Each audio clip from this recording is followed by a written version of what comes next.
sat in the back of a crowded car, squeezed between strangers, the engine's hum blending with my restless thoughts. The sun blazed through the dusty windows, and the air felt heavy, suffocating. My journey to Libya had begun, and there was no going back. My name is Sam.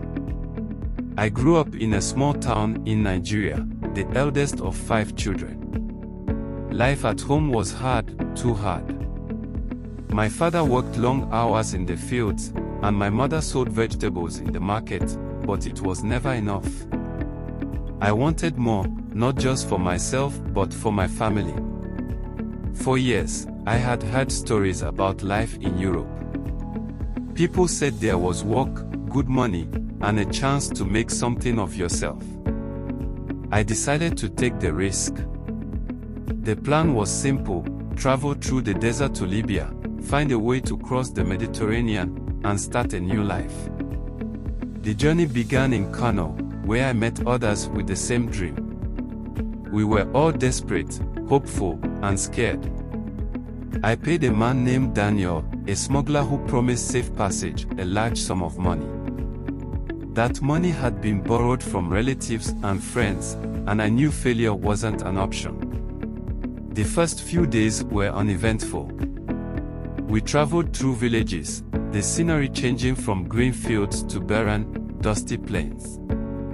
At night, we slept under the stars, their beauty a cruel contrast to our growing fears. Everyone had a story: a mother leaving her children to find work, a boy running from violence, a man escaping death. We were all chasing something just out of reach. But as we entered the desert, the real challenges began.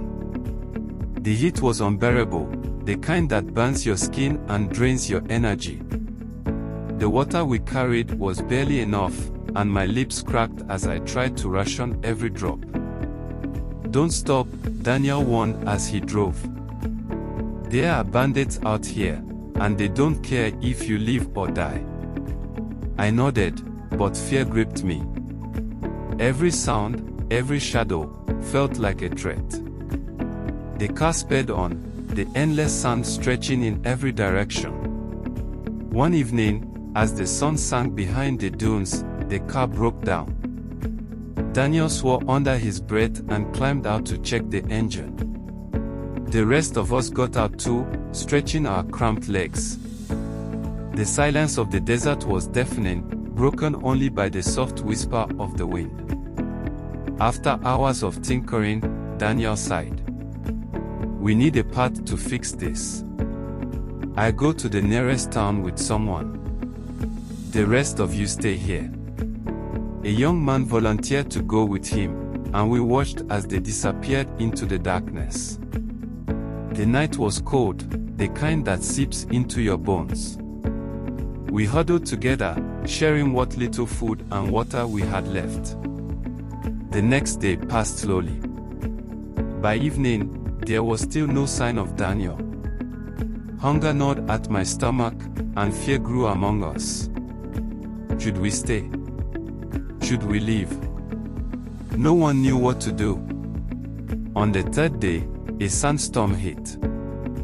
The wind howled, throwing sand into our eyes and mouths.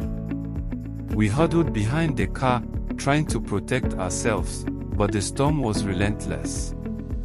When it finally subsided, the landscape had changed entirely. The dunes we'd used as landmarks were gone, replaced by unfamiliar shapes. "We are lost," someone whispered, their voice trembling. The group sat in silence that night, the weight of our situation pressing down on us. I thought of my family back home, my mother's smile, my father's rough hands. I wanted to see them again, but I also wanted to succeed, to make all of this suffering worth it. Then, just as despair was about to take over, we heard the faint sound of an engine. At first, we thought it was Daniel, but as the headlights approached, we realized it wasn't him. The vehicle stopped, and armed men stepped out. My heart raced. "Get in the truck," one of them barked, his voice cold and commanding. We hesitated, but with no other choice, we obeyed.